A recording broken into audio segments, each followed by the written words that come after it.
Tips para matuloy ang team building, beginner edition. Pangunahing items para matuloy ang drawing. Mangolekta. Petsa. Venue. Oras at itinerary. Transpo. Pagkain at inumin. Mga aktibidad. At premyo. Pagdating ng sahod, mangolekta na.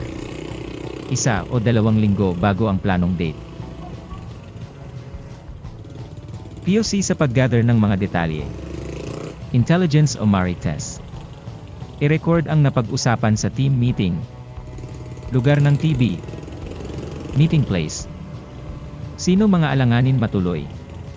At iba pang mga dapat i-marites na hindi napag-usapan sa team meeting.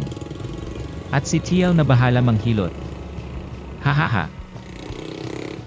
POC sa pangumolekta. Transpo. Food. At prices. Logistics. Kung ano ang total on ang paghatian ng mga siguradong pupunta.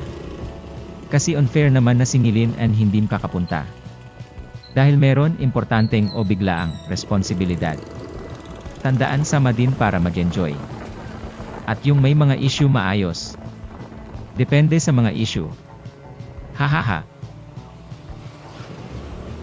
POC para sa date, venue. At time. Admin officer. Pangalawa sa pinakamadaling role. Sumunod sa Marites. Makipag-coordinate lang sa venue personnel at kay Marites. Kung ano na pag-meetingan ng buong miyembro. I-finalize ang mga date, time, meeting place at venue. POC para activities. Operation. Pagdating sa venue, i-organize ang mga lugar ng kainan at activities. Room assignment ng mga umaten. At itinerary. Bonus. Miyembro na magdadala ng mga sasakyan. Priority mga babae. Mga lalaki may sariling adventure pagpunta.